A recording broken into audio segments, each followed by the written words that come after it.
नमस्ते दोस्तों, आपका स्वागत है आपके अपने channel all latest news for you में। चैनल को पूरा देखें, लाइक करें, शेयर करें और सब्सक्राइब करें। तो हमारे पार्लियामेंट के अंदर 43% पॉलिटिशियंस ऐसे हैं जिनके ऊपर क्रिमिनल चार्जेस हैं, और उसमें से 29% ऐसे हैं जिनके ऊपर मर्डर, रेप, फिरौती, ये सारे चार्जेस हैं। और ऐसा नहीं है कि खाली एमपीज ही हैं, हमारे एमएलए भी इसमें पीछे नहीं है। अगर मैं 2015 दिल्ली इलेक्शन की बात करूं तो उसमें 70 में से 43 नेता ऐसे जीत के आए थे जिनके ऊपर क्रिमिनल चार्जेस थे। और अगर करंट की बात करें तो 37 एमएलए ऐसे हैं जिनके ऊपर क्रिमिनल चार्जेस हैं। और ये ऐसा नहीं है कि किसी ने आरोप लगा दिया या एफआईआर है, ये वो चार्जेस हैं जो सुप्रीम कोर्ट के अंदर फ्रेम हो चुके हैं।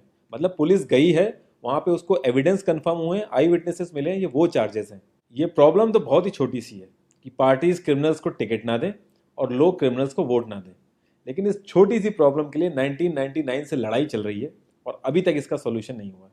1999 में एसोसिएशन फॉर डेमोक्रेटिक रिफॉर्म, जिसे एडीआर नाम से ज़्यादा जानते हैं लोग, इन्होंने जो भी क्रिमिनल्स हैं पॉलिटिक्स में, इनके लिए एक पीआईएल डाली दिल्ली हाई कोर्ट में, और दिल्ली हाई कोर्ट ने उसको एक्सेप्ट भी कर लिया। जब दिल्ली हाई कोर्ट ने ये पीआईएल एक्सेप्ट की थी तो ये चीज़ वहीं ख़त्म हो गई थी। ये जो नेता जिन्हें हम जिता के लाते हैं ना, ये सब लोगों ने मिल के उस पीआईएल के अगेंस्ट में सुप्रीम कोर्ट में अपील कर दी। जब सुप्रीम कोर्ट से भी इनकी अपील खारिज हो गई तो हमें वो देखने को मिला जो हमने कभी नहीं देखा था, ये सारी पार्टियां एक हो गई। जब हमारे देश की सिक्योरिटी की बात आती है, उरी अटैक हो गया, बालाकोट हो गया, या हमले वाली सिचुएशन बनती है, तब भी ये पार्टियां एक नहीं होती। लेकिन इस चीज़ के लिए ये सारी पार्टियां एक हो गई थी, और ये सारी चीज़ें एक ही जगह आके फंस जाती हैं। इंडिया के कानून के हिसाब से जब तक किसी भी आदमी के ऊपर फाइनल जजमेंट नहीं आता तब तक वो बेकसूर है, और उसी चीज़ का फायदा उठता है। अगर कोई आईएएस पीसीएस की तैयारी कर रहा है और उसके ऊपर क्रिमिनल चार्जेस हैं तो उसे ऑफर लेटर नहीं मिलेगा। यहाँ तक कि क्लर्क की जॉब के लिए उसको दिक्कत आ जाएगी। लाखों कैदी ऐसे हैं जिन पे अभी जजमेंट नहीं आया है, जो अंडर ट्रायल है, उनको जेल में डाल रखा है। तो ये सारी चीज़ें जो एप्लीकेबल होती हैं सिर्फ पॉलिटिशियंस के लिए होती हैं, बाकी किसी के लिए नहीं। इतने बड़े सांसदीय क्षेत्र में पार्टियों के लिए इतना मुश्किल हो जा रहा है ऐसा कैंडिडेट ढूंढना जिसका कोई क्रिमिनल रिकॉर्ड ना हो। एडीआर की रिसर्च के हिसाब से क्रिमिनल कैंडिडेट के चांसेस 3 गुना ज्यादा होते हैं जीतने के क्लीन कैंडिडेट के मुकाबले। एक क्रिमिनल कैंडिडेट मनी और मसल पावर का परफेक्ट कॉम्बो बन जाता है। पार्टी के लिए फंडिंग इकट्ठी करनी हो, self financing, black money, campaigning के लिए फाइनेंस इकट्ठा करना हो, हर एक चीज़ में माहिर होते हैं। इसलिए पॉलिटिकल पार्टीज की ये पहली पसंद बन जाती है। पहले लोग इतनी डिमांड में नहीं थे, पहले वही भीड़ इकट्ठी करना, बूथ कैप्चरिंग, इन्हीं सब चीज़ों तक ये लोग लिमिटेड थे। लेकिन ये जैसे से इनकी वर्सेटैलिटी बढ़ती गई, ये पॉलिटिकल पार्टीज की पहली पसंद बनते गए। यार पार्टीज की मजबूरी तो समझ में आती है, लेकिन कास्ट और सिस्टम फेलियर की वजह से लोगों की भी मजबूरी बन जाती है इनको वोट देना। आज की डेट में यार एफआईआर करने के लिए भी आपको जुगाड़ की जरूरत होती है, लेकिन वहीं अगर आप अपनी कास्ट वाले नेता के पास जाओगे तो आपका काम हो जाएगा, थोड़ा बहुत आपका हिसाब किताब देखेगा, आपका काम कर देगा वो। तो ये जो सिस्टम कमजोर है, ये मजबूर करता है लोगों को इन लोगों को वोट देने के लिए, और ये लोग पूरा ध्यान रखते हैं कि ये सिस्टम कभी स्ट्रांग ना हो। अगर तुम क्लोजली ऑब्जर्व करो तो हर नेता यही तो समझाने की कोशिश कर रहा है कि सिस्टम सारा खराब है, सिस्टम में ये कमियां हैं, और मैं तुम्हें इस सिस्टम से बचा लूंगा। और गरीबों के हक के लिए लड़ते लड़ते लड़ते वो खुद अमीर हो जाता है। यार जीतने का एक सुपर हिट फॉर्मूला है, एक एरिया डिसाइड करो, उस एरिया की कास्ट कैलकुलेशन कर लो, जो कास्ट मेजोरिटी में है उसका रॉबिन हुड टाइप या एक बाहुबली टाइप एक नेता खड़ा कर दो। जो सिस्टम काम नहीं कर पा रहा है वो काम तुम करने लगो, लोग तुम्हें वोट देने लगेंगे। इन केस अगर कोई ज़्यादा होशियार बन रहा है या लोगों में ज़्यादा समझ आ गई है तो एक छोटा सा दंगा करा दो, लोगों की मजबूरी बन जाएगा तुम्हें वोट करना। Centre for media studies CMS, इसके हिसाब से लास्ट लोकसभा जो 2019 का था उसमें 50,000 करोड़ से भी ज़्यादा पैसा इन्वॉल्व था। पूरे वर्ल्ड में इंडिया सबसे ज़्यादा पैसा खर्च करता है इलेक्शन में, यूएसए से भी ज़्यादा।